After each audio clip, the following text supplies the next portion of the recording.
시험범위 아직 물론 한 달 남았으니까 우리가 정상 시작하는 건 아니었는데 그래도 미리 교재 같은 거 좀 준비를 해야 되기 때문에 혹시 학교에서 몇 과 시험범위 나간다는 얘기 없었고? 다음 주에 오케이. 다음 주에 알려주면 내가 또 다음 주에는 확인할 테니까 그때 이제 다음 주에는 교재 제작이 들어가면 그 다음 주 정도에 한번 한 3주는 안 그렇게도 될 것 같아요. 물론 시험범위 양을 봐야 되는데 시험범위가 그렇게 많지 않다면 한 2.5주, 3주 이 정도면 충분할 것 같으니까 그것도 이제 시험범위 들어가야 되니까 오케이. 자 그렇게 대비하면 되고요. 일단 국회가 393번부터 406번까지니까 7점 먼저 가보도록 하겠습니다. 393번에 3번이고요. 그 다음에 우측에 43이 되겠고 43. 그 다음에 396번에 55 그리고 13이 되고요. 그 다음에 400번 어때요? 400번에 11 그리고 23 그리고 406번까지니까 자 404번이죠. 3개 3, 2 마지막에 1 3, 2, 1까지가 되겠어요. 역시 민주노미터 오답 개수가 몇 개요? 400번 1개. 그 다음에 혹시 가민의 오답 개수가? 95번 400번 오케이. 95번과 400번이니까 400번이 두 명이 겹치고요. 그러면 일단 내가 하고 싶었던 일단 배제를 하고 잠깐만요. 395번과 400번을 해드리면 되고 그 다음에 내가 한다고 했던 걸 해야 되기 때문에 494번과 그래서 21번 이용하도록 하겠어요. 그래서 394번부터 진행할게요. 94번 그 다음에 95번 그 다음에 400번, 403번 이렇게 4개 하면 되겠어요. 4개. 4개니까 또 조금 속도를 내고요. 자, 395번 볼게요. 일단 praise, 칭찬이 나오죠. praise라는 이 소재는 독해에 굉장히 많이 나와요. praise, 칭찬. 그 다음에 이왕 나온 김에 단어 하나 더 알려드릴게요. compliment. compliment라는 단어도 오늘 글씨가 이렇게 좀 작게 써지지. 이거 두 개가 칭찬이 되겠어요. 칭찬. 잘했다 우쭈쭈 하는 게 바로 칭찬이 되겠죠. 안에 지금 영상 틀었나? 쉬고 왔겠지? 오케이. 혹시라도 안 틀면 낭비하니까. 자, 그 다음에 이왕 어휘 얘기하는 거 이 컴플리먼트와 프레이즈가 칭찬이라는 뜻인데 요 단어 하나만 더 알려드릴게요. 이거 여러분들 아는 거예요. 컴플리먼트 스펠링이 살짝 다르죠? I가 알파벳 E가 되는 거죠. 얘는 보충하다, 보완하다 또는 보어가 되겠어요. C SVOC 할 때 주어 동사 목적어 보호할 때 그 C가 바로 컴플리먼트, 이 컴플리먼트 발음은 똑같지만 위에 건 칭찬이고요 아래 건 보충, 보완이 되는 거죠. 그 다음에 이제 내용으로 들어갈게요. 칭찬은 독해에 굉장히 많이 나오는 게 보통 독해에는 아이들을 어떻게 양육하느냐, 기르느냐 이런 것들 굉장히 많이 나오거든. 우리들은 대상은 학생들이지만 니네 부모님이 너네를 이렇게 기르고 있어. 이런 쪽에 약간 공감 이런 것들이 나오기 때문에 그래서 애들한테 칭찬하는 게 좋은 거냐 나쁜 거냐에 대한 내용이 굉장히 많아요. 오케이? 근데 기본적으로 난 항상 기출에 대한 배경인식이 필요하다고 생각하는 사람이잖아. 그러다 보니까 일단 칭찬은 마이너스로 시작하셔야 돼요. 칭찬은 안 좋은 거예요. 오케이? 마이너스 하세요. 아니 선생님 왜 칭찬이 안 좋은 거죠? 칭찬은 고래도 춤추게 한다는 책이 있었는데 칭찬은 물론 조건이 필요해요. 과도한 칭찬이라든가 아니면 어떤 겉에 결과적인 칭찬이라든가 이런 것들이 안 좋다는 쪽이 굉장히 많이 나와요. 오케이? 그렇게 배경을 갖고 계시면 아니 어쩌다가 칭찬이 좋다라고 내용 나온다 하더라도 문제 푸는데 영향은 없어요. 그러니까 일단은 칭찬은 굉장히 좋게 많이 나오고 부정적인 개념으로 많이 쓰인다. 그러니까 상식과 좀 어긋나는 거지. 보통 통념, 진실 이런 거 많이 나오잖아. 사람들은 칭찬이 좋다고 생각하지만 알고 보면 단점이 있어. 이런 식의 독해가 굉장히 많다는 거죠. 자, 가볼게요. 일단 그 정도 배경 있는 것도 좋고 없더라도 글을 읽어보겠어요. 이게 답이 오답이죠? 오케이, 가볼게요. 분명히 칭찬은 아이들의 자존감이죠. self-esteem이라는 게 자존감의 그 느낌. 아이들이 내가 자존감, 내가 뛰어난 사람이다, 나는 훌륭한 사람이다. 이러한 자존감에게 일단 critical, 중대예요. 칭찬은 아이들의 자존감의 그 느낌의 중대예요. 근데 그러니까 결국 첫 문장 여기까지 읽었을 때 칭찬은 플러스예요, 마이너스예요? 플러스예요. 근데 바로 이렇게 나오잖아요. 그러나 when given to 이 문장을 잘 독해를 해야 합니다. 그래서 이거 안 그래도 내가 할까 했던 거였어요.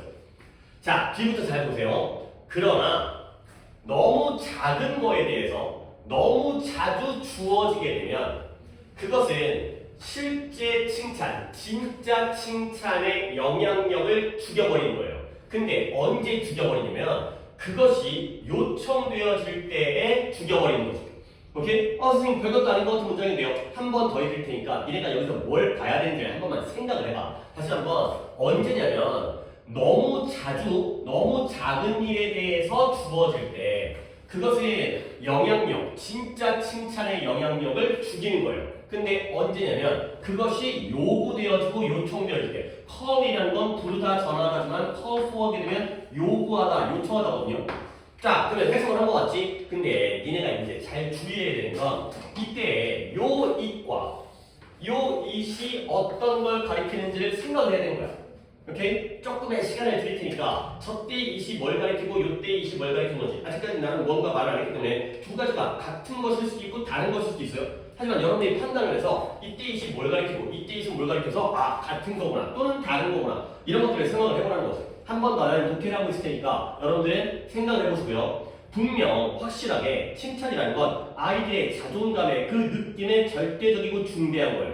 그러나 너무 작은 일에 대해서 너무 자주 주어지게 되면 그것이 요구되어질 때 진짜 칭찬의 영향력을 죽여버린다가 되는 거죠.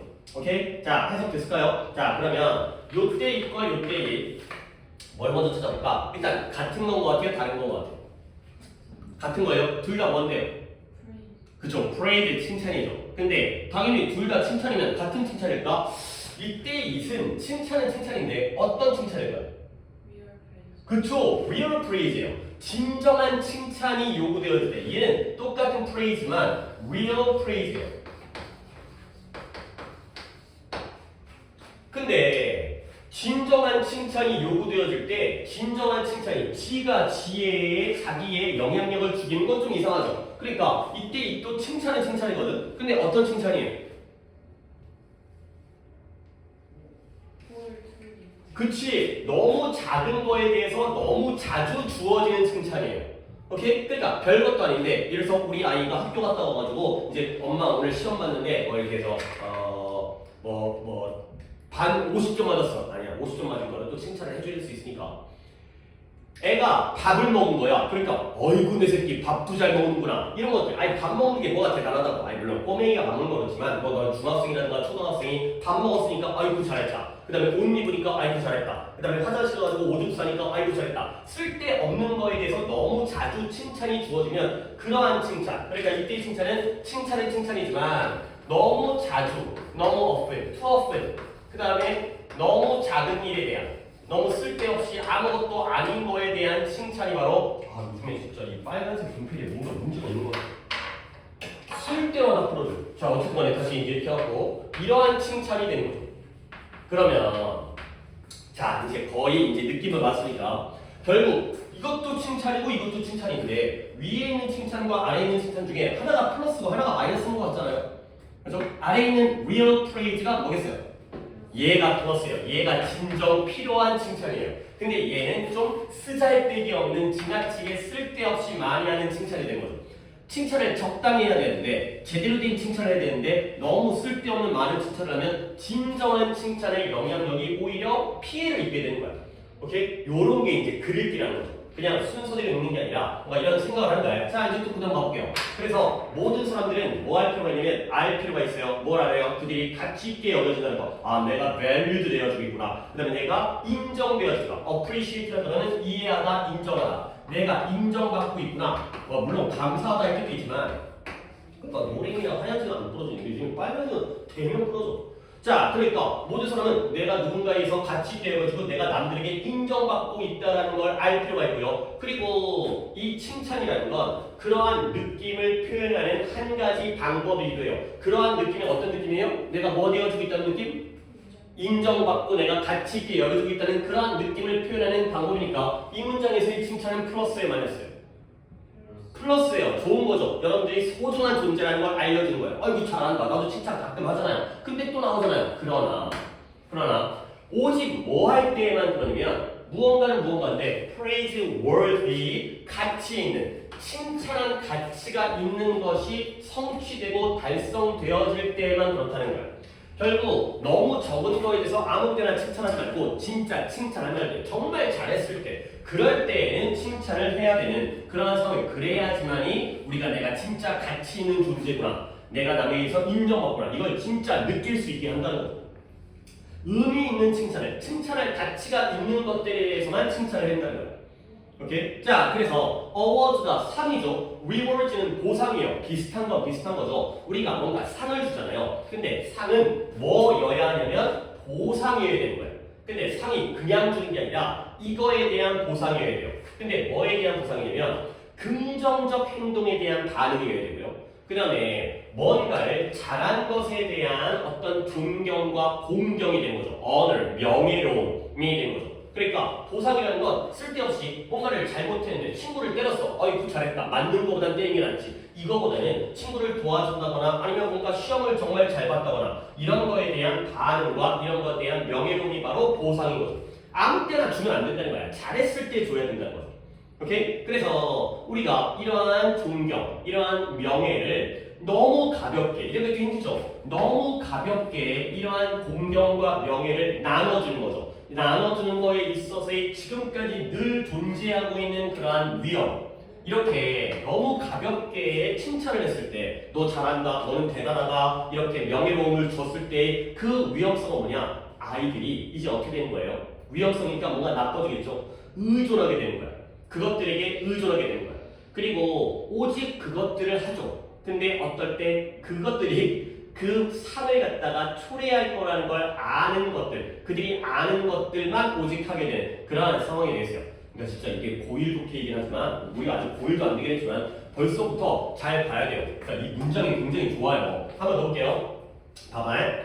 늘 존재하는 위험이에요. 근데 어디서 존재하냐면 그러한 명예로움을 나눠주긴 나눠주는데 너무 가볍게 나눠준다는 건 위험하다는 거죠. 그 위험성은 뭐냐? 아이들이 그것들에게 너무 의존하게 된다는 거. 그리고 아이들이 오직 이런 것들만 하는 거지. 어떤 것들이냐면 그들이 아는 것들. 뭐라고 알고 있냐면 상을 초래한다. result in이 초래하다죠. 상을 가져오고 상을 초래한다는 걸 아는 것들. 아는 것들만 하게 되는 그런 부정적인 결과가 되는 거죠. 오케이? 그러면 또 지칭을 이때 대문 뭘 가르칠까요? 어렵지는 않은 것 같아요. 어디에 아이들이 의존하게 되는 거예요? 칭찬은 칭찬인데 가까운 데서 찾으면 여기 있는 honors, 명예. 근데 그 명예가 어떤 명예예요? 너무 가볍게 나눠준 명예이기 때문에 좋은 걸까요? 나쁜 걸까요? 나쁜 거예요. 아무 때나 막 그냥 쉽게 가볍게 주는 거죠. 부정적인 honors가 되겠어요. 이런 honor에 너무 의존하게 되는 거예요. 그리고 아이들이 오직 이것들만 하는데 여기는 문법 봐야 됩니다. 그들이 알고 있는 것, 이때의 개인은 children이겠죠. 뭘 아냐면 상을 초래할 거라는 걸 아는 것들만 하는 거야. 이걸 하면 엄마가 칭찬해주겠지. 그것만 하고요. 아닌 건 안 해. 그러니까 뭔가 이런 거지. 착한 일을 하더라도 어른들이 보는 데서만 해. 그래야지 칭찬받으니까. 그러니까 뭔가 숨겨진 자기만의 뭐 좋은 일은 안 하는 거죠. 결국 해봤자 보상이 없으니까. 칭찬을 못 받을 테니까. 이러한 부정적인 결과를 가져오죠. 자, 문법. 자, 봐봐요. 지난 시간에도 이걸 했어요. 근데 공교롭게 오늘 또 나오네요. 요때의 대신 관계대명사입니다. 앞에 있는 thing를 꾸며줘요. 근데 이때의 대신 무슨 격인 것 같아? 목적격? 그러면 뒷문장에 어디가? 지금 민준이도 목적격이라고 했어요? 그래요? 뒷문장에 어디가 불안전해요?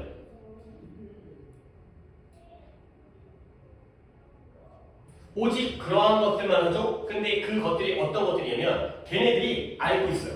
뭘 알고 있냐면 상을 가져다 준다. 초래할 거라는 걸 알고 있는 것들만 하는 거야. 칭찬받을 일만 해. 칭찬 안 받을 건 아예 하질 않아. 가 되는 거죠. 오케이? 다시 한번 그래도 여전히 못 간대로 보이나요? 뒷문장에 어디가 불안전해요? 뒷문장 완전하다고? 불안전해요. 이거 관계대명사 맞아요. 뒷문장 불안전해요. 여기 불안전해요. 주격이에요. 어디가 불안전하냐? 내가 늘 얘기하는 게 no의 뒤가 불안전한 게 아니라 will result의 앞에가 불안전한 거야. 결국 no의 목적어가 빠진 게 아니라 will result in prize의 주어가 빠진 거죠. 결국 지들이 알아. 이걸 했을 때 이것이 상을 가져다 줄 거라는 걸 지들이 아는 것만 한다는 거죠. 결국 여기에서 주어가 빠졌다는 거야. 근데 잘 상당히 또 이게 보이기 시작할 때 나오죠. 오늘도 이제 유사관계대명사를 배우겠지만 유관대를 배우잖아. 그러면 독해할 때 그게 나와. 그럼 그때 이제 보이는 거야. 몰랐을 때는 안 보이는데 알면 보이는 거야. 이거 주관대예요. 이거 목관대는 주관대예요. 보일 독해지만 상당히 좀 의미가 있는 괜찮은 독해예요. 그래서 만약에 그들이 불확실해. 뭐가 불확실하냐면 그들이 충분히 잘할 수 있는지가 불확실한 거야. 근데 뭐 할 정도로 메리트 배지라는 게 칭찬 배지. 그러니까 어렸을 때 그 도장 같은 거 맞잖아요. 초등학교 때 참 잘했어요 도장 같은 거. 그런 배지들 잘했을 때 받는 그런 배지를 갖다가 받을 정도로 충분히 잘할 수 있을까가 불확실한 거야. 내가 이걸 했을 때 칭찬을 받을 수 있을까가 불확실한 거예요. 그리고 이 선물이 개런티가 뭐예요? 개런티 보장하다. 선물이 보장되어 있지 않다면 내가 이걸 했을 때 선생님이 부모님이 나한테 선물을 줄 거라는 게 보장되어 있지 않다면 그러면 그들은 뭐 해버린다? 그런 특정한 활동들을 피해버린다는 거예요. 내가 이걸 했을 때 칭찬 배지를 받을 수 있는지 아니면 선물을 받을 수 있는지 사탕을 받을 수 있는지 이런 것들이 불확실하고 보장되어 있지 않으면 그러한 것들을 피해버린다가 되는 거죠. 그럼 여러분들 마지막까지 이런 생각을 가져야 돼. 이때 certain activities는 플러스예요? 마이너스예요? 좋은 걸 피하는 거 있어요? 나쁜 걸 피하는 거 있어요? 그쵸. 꼭 해야 되는 그 어떤 좀 가치 있는 것들인데 그걸 안 해버리는 거죠. 뭐 지나가는 할머니를 도와준다거나 이런 것들이 또는 뭐 이제 순서를 지킨다거나 양보를 한다던가 근데 아무도 칭찬 안 해주면 아 이런 거 뭐하러 해 이렇게 된다는 거지. 내가 뭔가를 보상을 받아야만 하는 경우가 생긴다는 거야. 결국 전체적으로 글을 쫙 읽어주면 선생님 중간중간에 좋다는 말도 나오잖아요. 분명 나도 읽었어요. 하지만 글을 다 봤을 때 결국 칭찬은 플러스 가고 있어요? 마이너스 가고 있어요? 마이너스는 물론 단서가 있죠. 우리도 느꼈지만 칭찬이 좋은 거긴 해. 그래야지 자존감이 커진다는 거지. 근데 너무 자주, 너무 쓸데없이 칭찬하면 진짜 칭찬의 가치가 줄어들게 되는 거야. 칭찬도 가끔 해야지. 아 이게 진짜 잘한 거구나. 라는데 맨날 잘한다 잘한다 잘한다 그러면 뭘 잘하는지도 모르고 그가 되는 거죠. 결국 뭐에 대해서만 칭찬할 가치가 있는 거에 대해서만 칭찬을 해야 된다는 거야. 오케이? 그래서 상이 보상이 돼버리면 그때는 이제는 뭔가를 잘해야지만이 보상을 받게 되면은 그러면 이렇게 너무 가볍게 칭찬을 나눠주잖아요. 그러면 애들이 그 칭찬에만 의존하게 되고요. 보상이 있을 일에만 하게 된다는 거예요. 오케이? 이런 배지라든가 이런 기프트를 받을 때만 활동을 하니까 이걸 못 받을 것 같으면 아예 이러한 긍정적인 활동을 안 해버리는 이런 결과가 되는 거죠. 알겠죠? 그러니까 독해라는 건 이렇게 문법과 어휘와 구조를 갖다가 알아야겠지만 글의 내용의 흐름인데 이런 배경 지식도 굉장히 우리에게 도움을 줘요. 그게 바로 우리가 기출을 하는 거의 장점이죠. 이런 문제를 많이 풀다 보면 아 원래 칭찬은 이런 쪽이구나. 그러다 어쩌다가 예를 들어서 100번 중에 한 번 정도 칭찬이 플러스 나올 때도 있거든. 그런 거보다 하는 거죠. 이렇게 마이너스를 읽다 보면 오히려 또 그게 잘 보여. 마이너스를 보는데 아 결국 플러스였네. 이렇게 하는 것도 충분히 우리가 대처가 되기 때문에 그러면 단위가 95번에 답을 갖다가 몇 번을 가야 되겠어요? 그쵸? 남발이 뭐예요? 막 너무 많이 주는 게 바로 남발이죠. 칭찬을 남발한다는 건 아무 때나 남발하는 건 남발하지 않는 것이 중요하다. 가 되겠어요. 이렇게 해 주시면 되겠어요. 그 다음에 내가 왜 95번을 먼저 했지? 아 그래 일단 오답을 먼저 한 다음에 이왕 순서가 어떻게 된 거 오답을 먼저 한 다음에 또 이제 내가 하고 싶은 그 두 개를 하겠어요. 400번이죠. 400번 두 분 다 틀렸으니까 또 맞죠? 자 400번에 It can be tough. tough라는 건 강인한 그 사람 너무 tough해 뭐 그런 말 쓰긴 쓰잖아요. tough하다는 거. 근데 어려운 이런 뜻도 있어요. 그래서 it can be tough 너무 강렬하고 강인하고 어려울 수 있다는 거야. 근데 뭐냐면 settle down이라는 게 말 그대로 정착하다의 뜻인데 정착한다는 건 정착한다는 건 떠돌아다니는 거야? 한 자리에 머무는 거야? 머무는 거죠. 그래서 이 settle down이라는 게 뭔가 자리 잡다 또는 집중하다 이런 의미도 쓰여요. 떠돌아다니는 게 아니라 한 곳에 딱 머무니까 하나에 매달리는 것이. 그러니까 이런 거는 약간 국어식으로 해결해도 돼요. settle down을 뭐 안주하다, 정착하다, 집중하다, 매달리다 이렇게 다 외워서 어떻게 할 거야? 나야 선생님께 너무 많이 봐갖고 머릿속에 지금 돌아다니지만 여러분 입장에서는 자리를 잡는 거야. 떠돌아다니다가 자리를 잡는 거야. 근데 공부에 집중하는 게 어려울 수 있다는 거죠. 근데 특히 언제냐면 아주 많은 디스트랙션이 있을 때 디스트랙션이라는 좋은 단어이기 때문에 내가 옆에다가 한번 정리를 또 정리까지는 아니지만 설명을 드리겠어요. 자, distract라는 단어가 동사겠죠. 그래서 얘가 뭐냐? 주의를 분산시키다. 그러니까 주의를 분산시키다. 그러니까 주의를 한 곳에 몰아가는 게 아니라 흐트려 놓는 게 바로 디스트랙트예요. 반대말은 물론 포커스가 있죠. 하지만 concentrate 이런 단어로 알아두시면 좀 좋겠고요. concentrate는 집중하다예요. 포커스와 마찬가지로 집중. 그거의 반대말이 distraction이 되겠어요. distract가 되는 거죠. 주의를 분산시키다. 근데 내가 이제 이걸 갖다 왜 말로 풀어서 지금 하고 있냐면 이 distract라는 동사의 명사형이 바로 distraction이거든요. 그러면 명사형을 일단 써드린 다음에 내가 이 뜻을 한 번 더 설명하겠습니다. 그러면 distraction은 명사니까 당연히 주의 분산이겠죠. 주의를 분산시키다니까 명사면 주의 분산이에요. 주의력이, 집중력이 한 곳에 모이는 게 아니라 여러 가지로 나뉘어지는 거야. 흐트러지는 거야. 근데 이 안에서 어떤 의미가 있냐? 얘가 집중 방해라는 뜻이 있고요. 당연히 주의를 분산시키니까 우리의 집중을 방해하죠. 근데 그게 아니라 오락거리 또는 놀거리, 재미있는 유흥거리 이런 뜻도 가지고 있어요. 그러니까 이런 생각을 한번 해보자. 항상 이게 생각이라는 게 단어를 보면서도 생각할 기회가 되는 거거든. 예를 들어 내가 지금 공부를 하고 있는데 옆에서 스마트폰이 울려요. 걔의 경우에는 집중 방해의 오락거리예요. 집중 방해죠. 그때에는 스마트폰이 마이너스가 되는 거야. 근데 예를 들어서 너무 인생이 힘들어. 너무 삶이 빡세. 자꾸 막 예를 들어서 뭐 여자친구랑 헤어졌어. 그러니까 막 미치겠어. 근데 그럴 때 그래도 영화라든가 뭐 야구라든가 스포츠라든가 보면은 그러면 좀 어떻게 돼요? 그 생각이 잊혀지죠.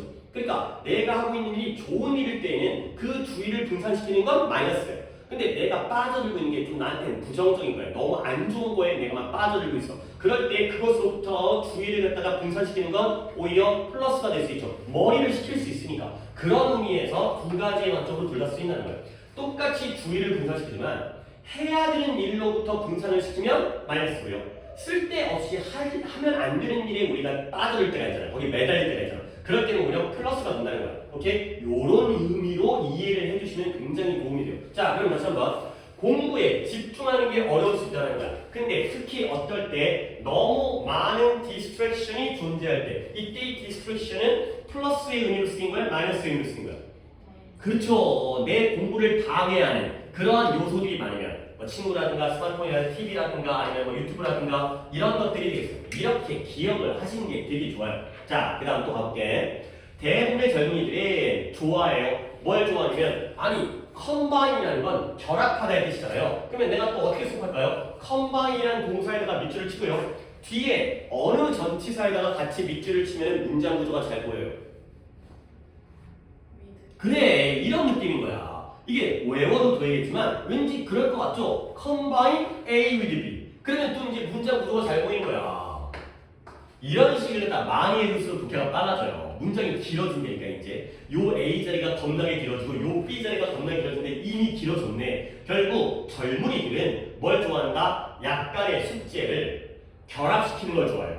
근데 무엇과 결합시키냐면 상당히 많은 즉각적인 메시지, 그러니까 카톡 같은 거야. 즉석 메시지라는 게 문자라든가 카톡이라든가 아니면 이런 전화기로 수다 떠는 거라든가 아니면 SNS에다가 소셜 네트워크에다가 내 프로필을 갖다가 업데이트한다든가. 요즘에 카톡 바뀌었죠. 그래갖고 자꾸 그 누군가 업데이트하면 대문짝만하게 사진 뜨더라고. 짜증나던데. 그러니까 뭐냐면 뭐 내가 걔네들 거야. 걔네들 거라기보다 그들 거를 막 안 봐도 상관없잖아. 근데 내 거를 업데이트를 못하겠어. 내 거를 업데이트하면 내 거가 그 사람들한테 그렇게 될 거 아니야. 대문짝만하게. 그럼 괜히 하여튼 이제 약간 사람이라는 게 물론 내가 요즘 내 근황 갖다가 뭐 우리 가족이라든가 뭐 애들 사진 같은 거 찍어가지고 올리면 할머니 할아버지 그러지 고모 이모 이런 분들이 보는 거는 상관없는데 근데 그 전화번호 카톡은 내가 원하지 전화번호 전화하면 약간 업무적인 사람도 있고 약간 불편한 관계 편치 않은 관계도 있기 때문에 좀 그게 불편하던데 어쨌든 뭔가 또 뭐 있다고 하는데 뭐 그것도 어떻게 바꾸지 보기 어쨌든 간에 SNS에다가 이 프로파일을 업데이트한다거나 아니면 이메일을 체크한다든가 이런 것들과 숙제의 약간의 양을 결합시키는 걸 좋아한다는 거야. 결국 뭔 말이냐? 숙제에다가 이런 것들을 결합시킨다는 건 숙제에 집중하는 거야, 안 하는 거야? 안 하는 거야. 숙제하다가 잠깐 카톡 보내고 잠깐 친구랑 통화하고 잠깐 프로필 바꾸고 잠깐 이메일 체크하고 이딴 것들을 한다는 거지. 자, 별거 아니지만 요 N들은 몇 개의 병렬이에요? 그쵸? 4개예요. 그러니까 많은 인스턴트 메시징이 1번이고요. 채팅이 2번이고요. 이 정도 너네 충분히 할 수 있죠. 그래서 내가 대신해 주는 거예요. 업데이팅이 3번이고요. 4번은 채팅이 되는 거죠. 그러니까 우리가 이제 니네가 한번 이제 느껴봐봐. 문장이 솔직히 여기부터 여기까지면 한 석 줄 정도 되잖아요. 그렇죠? 아직 우리는 또 중학교 3학년이기 때문에 석 줄 정도 문장이면 긴 문장 아니야? 근데 여기에서 이 긴 문장이 굉장히 쉬운 문장이 되는 거야. 뭐 하나 가지고 병렬받고 combine A with B 보면 문장의 구조가 굉장히 깔끔하게 쉬운 문장이 되는 거죠. 젊은이들은 뭘 좋아하는가? 숙제 또는 공부라고 했죠. 공부를 이런 쓸데없는 디스트랙션과 결합시키는 걸 좋아한다는 거죠. 그래서 이렇게 보면 문장이 되게 쉬워지기 때문에 병렬 중요한 거 알죠? 그리고 이런 전치사와의 동사와의 관계는 알면 알수록 좋아요. 하나하나 계속해서 내 걸로 만들어가는 게 굉장히 여러분에게 도움이 됩니다. 자, 그래서 비록 it may be true 사실이에요. 뭐가 사실이냐면 네가 멀티태스크를 할 수 있다는 것도 사실이고요. 그 다음에 한 번에 이 모든 것들에게 다 집중할 수 있다는 것도 사실이긴 하지만 자, 또 우리 잠깐 배경식 가볼까요? 아까 칭찬 마이너스라고 했죠? 근데 우리 독해하다가 멀티태스크, 멀티태스킹 플러스였어요? 마이너스였어요? 마이너스였어요. 한 번에 여러 가지 일을 하는 건 안 좋아요. 오케이? 우리 뇌가 그렇게 안 돼 있대요. 한 번에 저는 밥 먹으면서 TV 보는데요. 아니 밥 먹는 거 정도 공부하는 것과 뭐 TV 보는 것 또는 뭐 이제 듣기 하는 것과 단어 시험 보는 것 이런 것들은 같이 하는 게 안 좋은 거예요. 원래 독해에 그렇게 나와요. 선생님 근데 네가 멀티태스크를 할 수 있고요. 그리고 한 번에 이 모든 것들에 다 집중할 수 있는 게 사실이잖아요. 양보잖아요. 그렇죠? 양보절이 중요한 게 아니라 여기서의 멀티태스크는 플러스죠. 하지만 뒤를 봐야죠. Try to be honest with yourself. 너 자신에 대해서 솔직해지라는 거야. 오케이? 너 자신에 대해서 솔직해지라는 거야. 오케이? 네가 영어 잘한다고 생각하지? 그래, 그것도 맞을 수 있겠죠. 하지만 솔직해지라는 거야. 그럼 뭐예요? 잘한다는 거야? 못한다는 거야? 못한다는 거야. 멀티태스크를 할 수 있다는 것도 사실일 수는 있겠지만 여기가 양보기 때문에 그게 사실이다로 끝나는 게 아니라 솔직해져라. 너 못한다는 거야. 그래서 뭐가 가능성이 있냐면 You will be able to work best. 네가 가장 잘 일할 수 있을 가능성이 있어요. 당연히 뭐 한다면 멀티태스크가 아니라 아까 알려줬던 단어가 이제 나오네요. Concentrate on. 집중할 때. 집중할 때에 가장 잘할 수가 있다는 거예요. 그리고 뭘 하느냐? 아니 집중하면 10시간 동안 공부만 할 수가 없잖아요. 그러니까 자꾸 뭐 이제 친구랑 연락도 해야 되고 또 학원 선생님한테 뭘 물어볼 수 있는 거고 그러나 공부에는 집중하지만 너 자신에게 규칙적인 휴식을 허락해 주는 거예요. 그러니까 우리가 공부만 할 수 없으니까 할 때는 공부에 집중을 하고 30분, 매 30분마다 그 정도마다 휴식을 가지는 거죠. 그리고 이러한 패스타임이 시간을 보내는 이게 바로 소일거리란 말을 우리가 평소에 잘 안 쓰지만 이게 바로 오락거리예요. 이 오락거리가 바로 위에 있는 1번, 2번, 3번, 4번 이런 것들을 따라잡기 위해서 30분에 한 번 정도씩만 휴식을 취하라는 거예요. 그러니까 아이들아 생각해봐. 공부에 집중하다가 30분에 한 번씩 카톡을 확인하는 것 이건 멀티태스크 하는 거야? 아니면 하나만 하는 거야? 하나만 하는 거야. 동시에 하는 게 아니라 공부 시간 확보하고 쉬는 시간에 잠깐 보는 거 정도는 상관이 없죠. 카톡에 중요한 연락이 올 수도 있으니까 이거죠. 다시 한번 멀티태스크는 마이너스예요. 오케이? 공부에 집중하는 게 어렵다는 거죠. 대부분의 젊은 친구들, 여러분들 뭐 나도 그렇지만 요즘 젊은 애들은 여러 가지를 동시에 하는 걸 또 좋아하고 그걸 시간을 갖다가 절약할 수 있는 방법이다 라고 생각을 하지만 그게 아니다 라는 거죠. 그리고 물론 그런 활동이 필요하다면 중간중간에 휴식 시간을 가져라 가 되는 거죠. 오케이? 멀티태스크가 아니라 하나에 집중해라가 되겠어요. 오케이? 그러면 이게 400번이었으니까 잠깐만요. 내가 400번을 가볼게요. 이게 무슨 얘기였어요? 이것도 주장이니까 한글 보기였네요. 오케이? 별로 어려운 거 아닌데. 다 몇 번 가야 돼요? 1번에 공부할 때는 공부에만 집중해라. 그러면 당연히 몇 번 가서 들었을까요? 그래요. 그러니까 휴식을 취하라는 게 분명히 있었는데 이건 공부하다가 힘들어서 휴식을 취하라는 게 아니라 솔직히 공부하다 보면 탁톡탁톡 올렸는데 궁금하잖아. 그러면 또 공부에 집중이 안 된다고. 그러니까 그 정도에 이걸 할 수 있는 휴식의 의미이기 때문에 그래서 아니고 뭐 민준이는 너도 3번 갔어요. 이제 둘 다 비슷한 데에서 이제 함정에 빠진 것 같아요. 이 휴식은 피곤해서 우리가 휴식을 취하는 게 아니라 힘들어서 휴식을 취하는 게 아니라 이런 활동을 이런 1번, 2번, 3번, 4번 활동을 딱 우리가 따라잡기 위해서 그래야지 답장도 하니까 그런 의미가 되겠어요. 오케이? 그렇고요. 그 다음에 이제 390 4번. 아니 내 예상과 좀 달라요. 나는 여러분들이 좀 이걸 틀리기를 바라거든요. 그러니까 아니 뭐 잘하는 거지. 근데 이 유형이 아니 내가 일단 지난 시간에 이거는 밑줄 친 부분을 해석하는 게 아니라 글의 주제를 갖다가 확인해갖고 문제를 푸는 거다라고 했는데 물론 내가 잘 가르쳐서 그런 건지 모르겠지만 얘네가 잘한 거죠. 어쨌든 굉장히 안 틀리고 있는 게 좀 신기하긴 해요. 틀릴 때가 될 거예요. 이제 어려워지니까. 그러면 at the sweet spot 여기인데요. at the sweet spot 이게 뭐예요? 달콤한 지점? 뭔지 나도 모르죠. 달콤한 지점이 뭔지를 모른다는 거예요. 그러면 여기에 신경 쓰지 말고 한 번 더 그래도 안 틀려서 싱겁긴 하지만 한 번 가보도록 하겠어요. 조금 빨리 가도 될 것 같아요. 여기는 이제 2개만 더 볼 거니까. 자, 우리의 인생에서 거의 모든 것들에 대해서 There can be too much of a good thing. 너무 좋은 게 너무 많을 수 있다는 거예요. 좋은 게 너무 많다는 거죠. 얘들아, good thing은 당연히 플러스지만 too much가 나오면 결국 이 좋은 게 플러스가 되고 플러스가 돼요? 마이너스가 돼요? 마이너스가 되는 거야. 좋은 것도 너무 많으면 안 돼. 돈도 너무 많으면 안 돼. 아니 뭐 물론 많으면 많을수록 좋은데 뭐 가진 게 돈밖에 없어. 피곤해.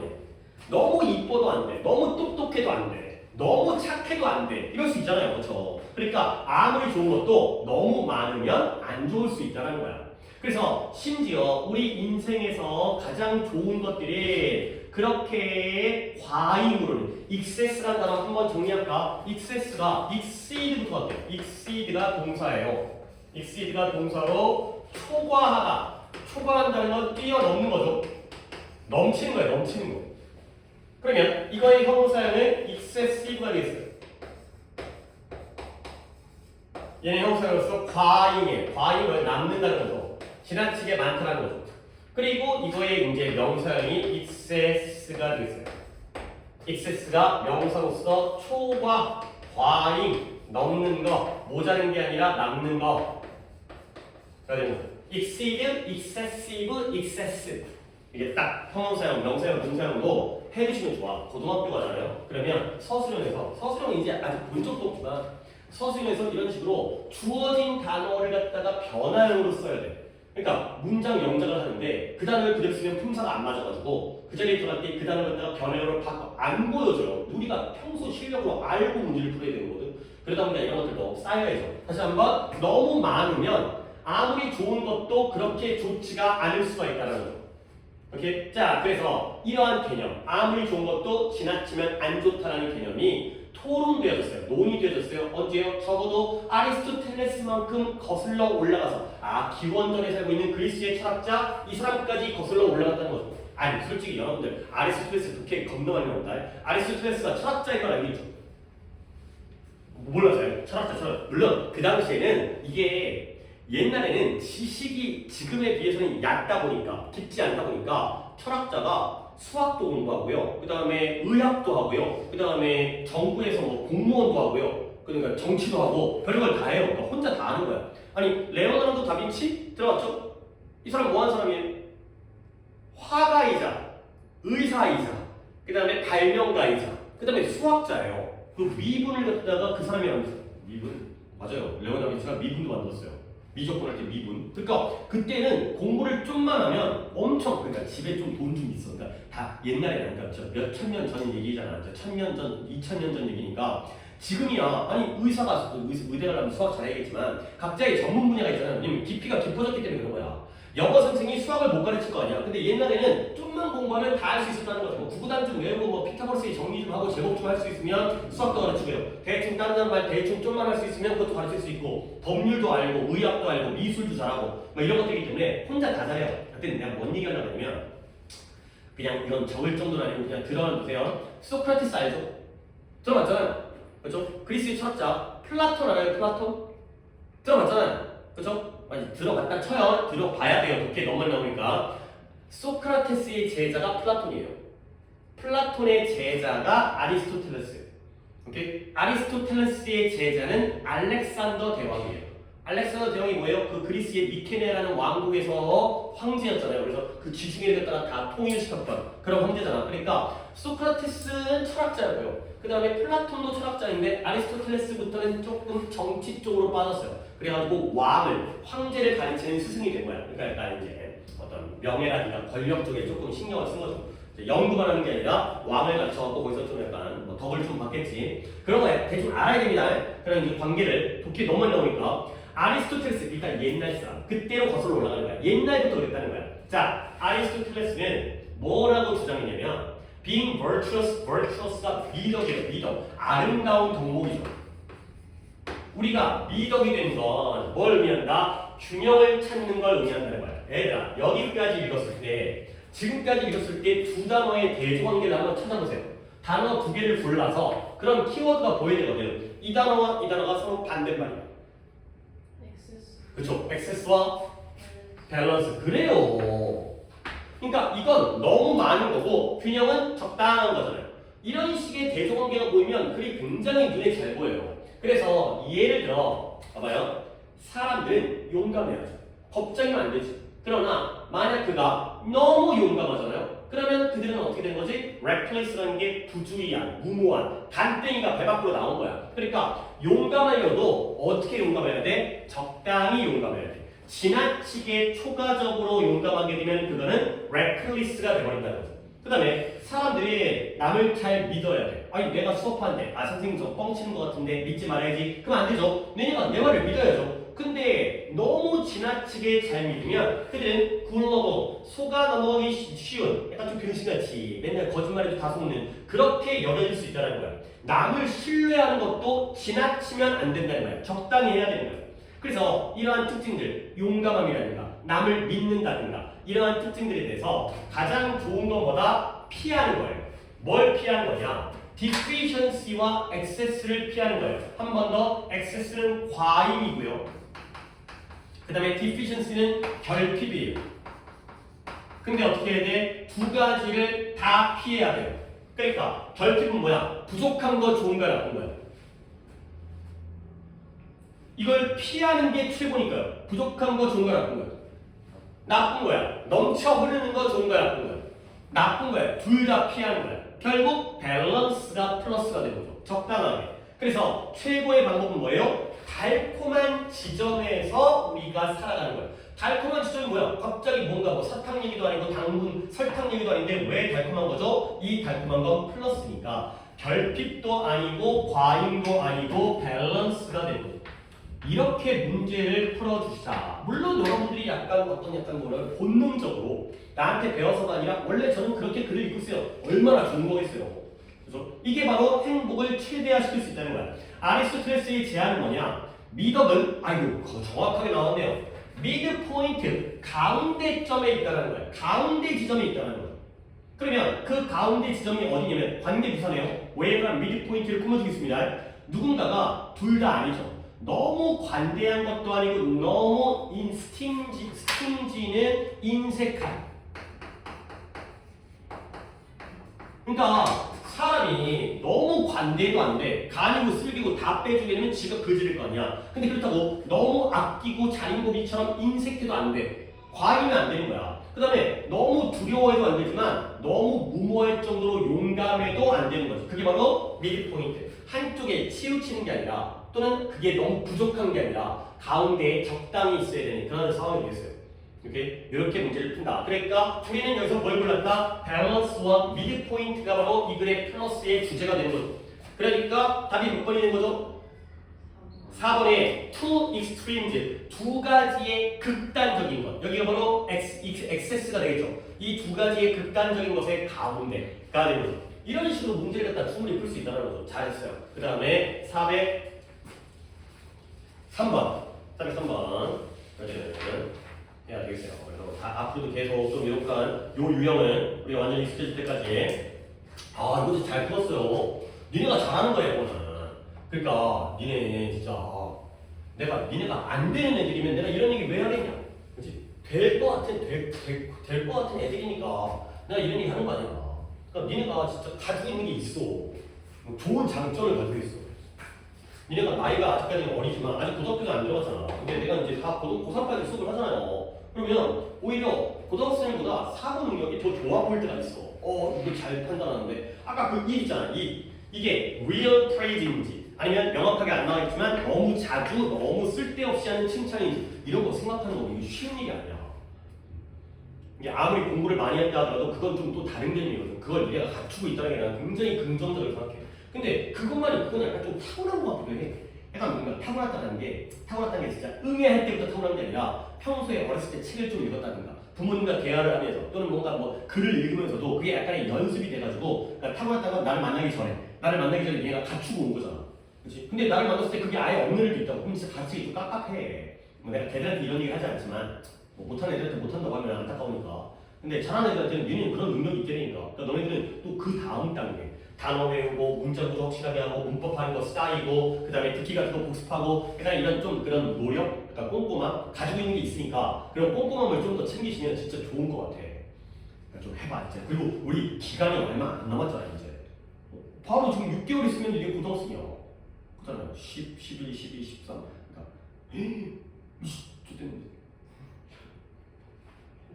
10월 중순 됐어요 지금. 11, 12, 1, 2. 넉 달 남았어요. 뭐지? 우리 큰일 났는데?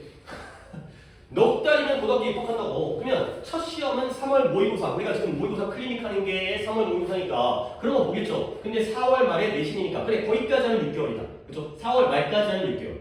6개월 후에 니네의 인생을 결정하는 지금까지 본 시험은 아무런 영향이 없었고 처음으로 니네 인생에 영향을 미치는 시험이 내년 4월 말에 보는 1학기 중간고사예요.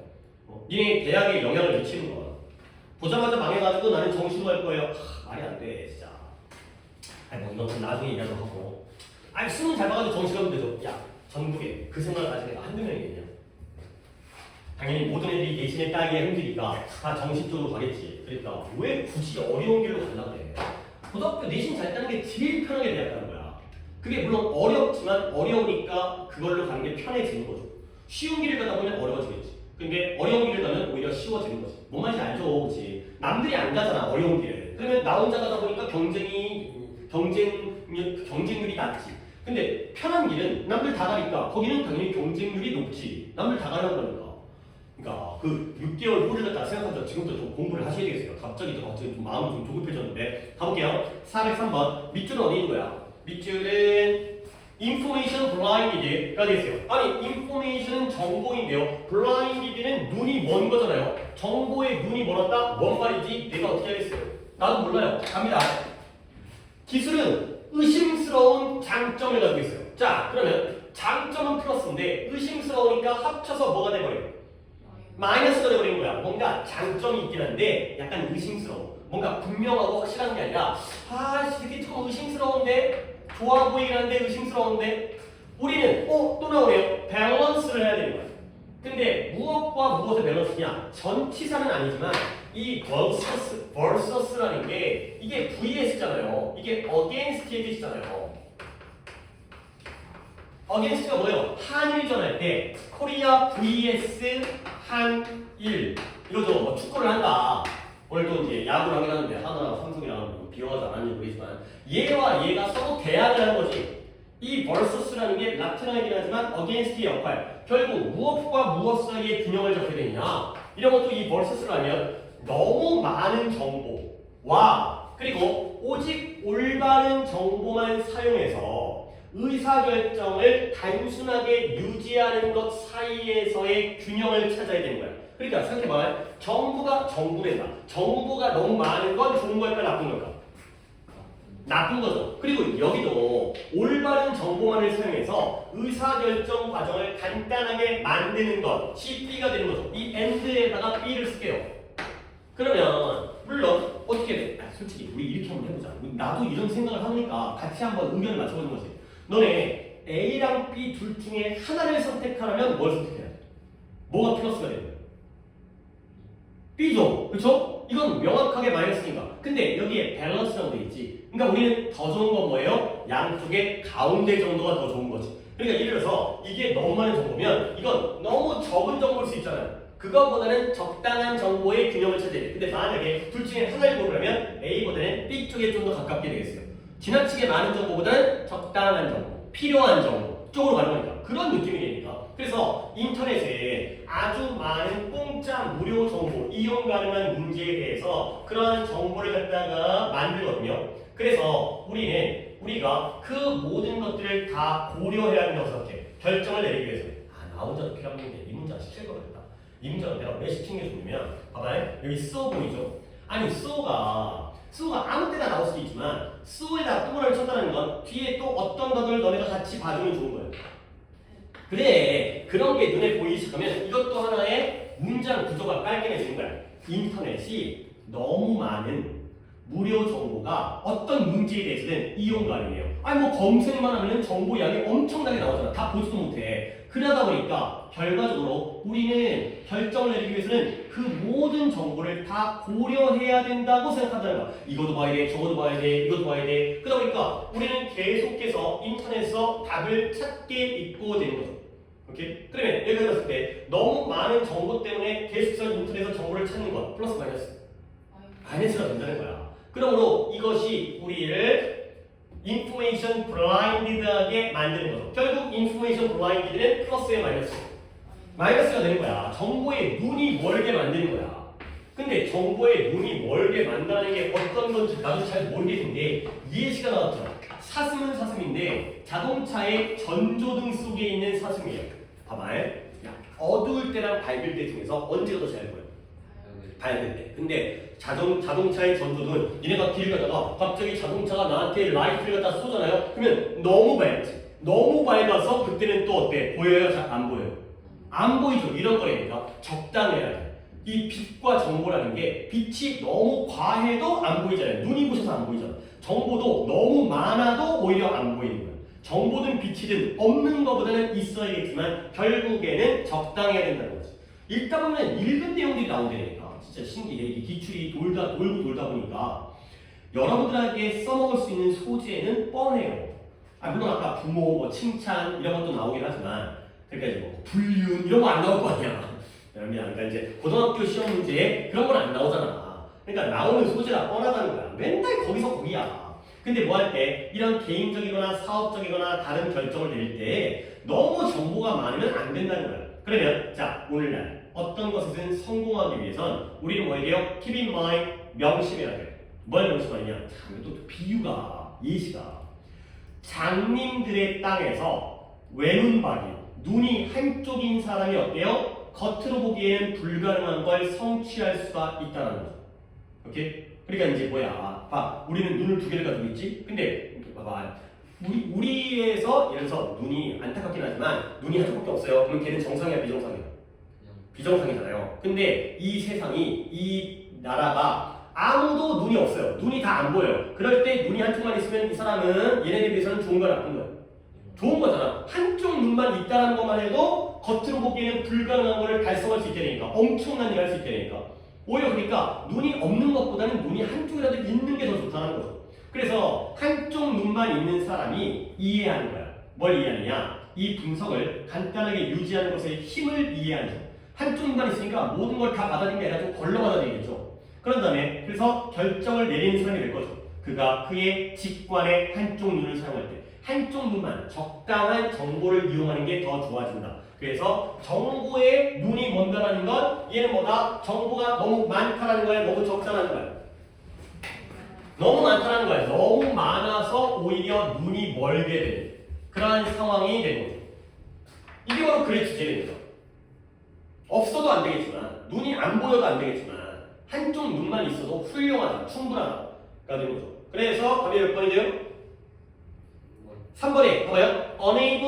Unable to make decision due to 너무 많은 정보 때문에 결정을 못 내리니까 too much information이 마이너스가 되니까 우리가 주제를 갖다가 읽었을 때 딱 그렇게 답이 나오죠. 물론 여러분들이 고3 거를 읽잖아요. 고3 거 문제를 풀게 되면 이렇게 읽었는데 답이 졸라 어려워가지고 이 답을 못 골라. 그때는 이제 그 문제가 생기지만 아직까지 고1, 약간 고2 초반까지는 일단 우리 고1도 안 됐으니까 여기까지 이렇게 풀면 싹 다 풀려요. 이렇게 풀면 고3 때는 그 다음에 또 다음 단계가 있어요. 답 찾는 연습까지 해야 되는데 답을 너무 어렵게 만들기 때문에 오케이 오늘 여기까지 하도록 하겠어요. 잠깐 또 영상 끊고 문법 활동의 시간만 또 가릴 테니까 문법은 수업을 먼저 할 거예요. 그리고 나서